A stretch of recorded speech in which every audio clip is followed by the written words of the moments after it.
January 17th, 1940. Somewhere near Saarbrücken, on the frozen German-French border. The sound is what Lieutenant Hans Weber remembers most. Not the gunfire, he had trained for that. Not the artillery, the Wehrmacht had cannons that could shake the earth. It was something else. A peculiar hollow thunk that echoed across the winter fields during a skirmish with French colonial troops. Mortars.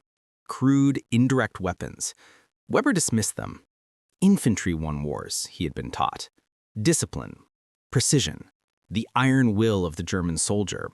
4 years later, on a blood-soaked strip of Norman coastline, that sound would return, not as a curiosity, but as a roar that would shatter everything he believed about modern warfare.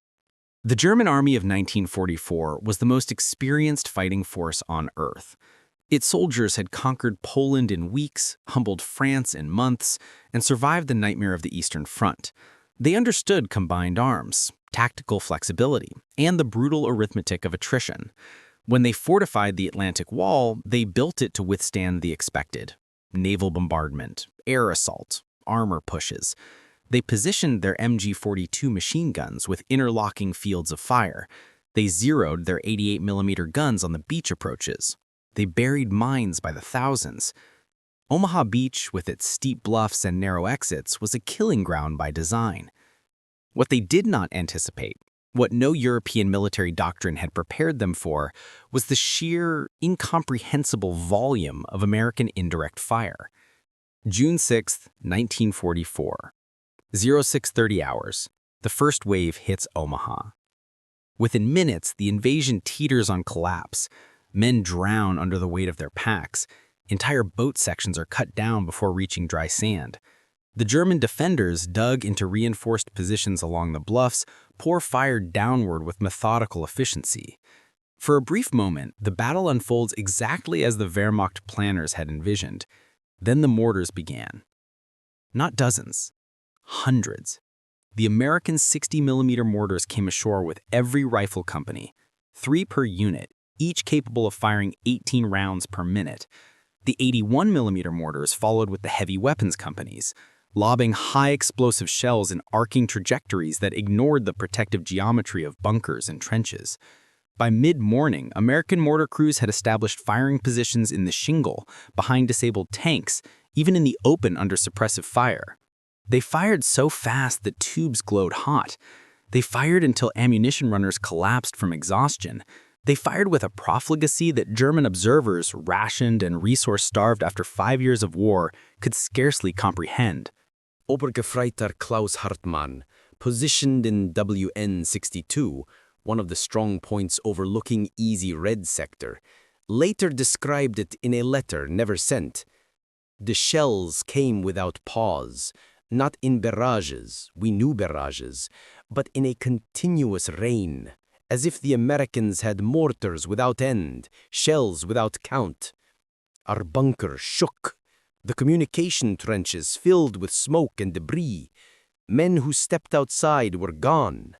It was not war, it was something industrial. The German military tradition prized economy of force. Ammunition was calculated, rationed, accounted for. A German mortar crew might fire 30 shells in a day's heavy engagement. American crews on Omaha fired 300. The doctrinal difference was philosophical. The Wehrmacht inherited a Prussian model where limited resources demanded perfect execution. The United States Army, forged in a continent of surplus, embraced abundance as a weapon itself. Every American infantry division carried more mortars than an entire German corps. The industrial base that built them, the steel mills of Pittsburgh, the factories of Detroit, could outproduce the Reich's entire war economy before lunch. By noon, the tide had turned. Not through heroism alone, though there was heroism in abundance. Not through superior tactics, though small unit leadership saved the day. The invasion succeeded because American forces could afford to fail, reload, and fail again until the mathematics of attrition bent in their favor. German strongpoints that had withstood naval shells found themselves pounded into submission by mortar fragments. Defenders who had conserved ammunition for hours ran dry while American tubes kept firing. The bluffs that should have been impregnable became death traps as white phosphorus rounds turned casements into ovens. The Germans had expected an enemy. They encountered an economy. Survivors from the 352nd Infantry Division, interrogated in the weeks after D-Day, returned again and again to the mortars. Not the tanks, not the aircraft, the mortars. The endless, mechanical, utterly impersonal cascade of explosives that required no line of sight, no sophisticated targeting, just volume and persistence. In their testimonies, one hears the bewilderment of soldiers realizing they faced not just a different army, but a different kind of nation, one that could afford to throw shells at problems until the problems disappeared. There is a photograph, taken late on June 6th, of captured German bunker on the bluffs. The walls are intact. The gun is undamaged. But the entrance trench is obliterated, filled with crater upon crater, the earth churned into a moonscape. No single shell did this. 1,000 shells did this. It is the landscape of industrial logic applied to human conflict. The mortar, crude, simple, nearly unchanged since the Great War, became the symbol of a deeper truth.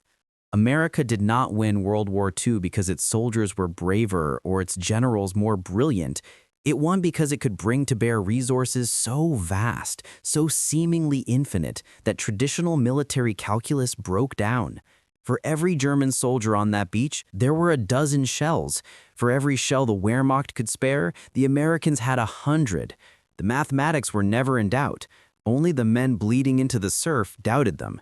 Decades later, historians would speak of D-Day in terms of courage and sacrifice. They would speak less of logistics, of the cargo ships that crossed the Atlantic carrying nothing but mortar ammunition, of the factories that ran 3 shifts to keep the tubes fed. But the German soldiers who survived Omaha remembered. They remembered the sound, that hollow, repetitive thunk, the sound of a nation that could afford to miss and miss again and still have shells to spare. In the end, that sound was more terrifying than any weapon. It was the sound of inevitability itself.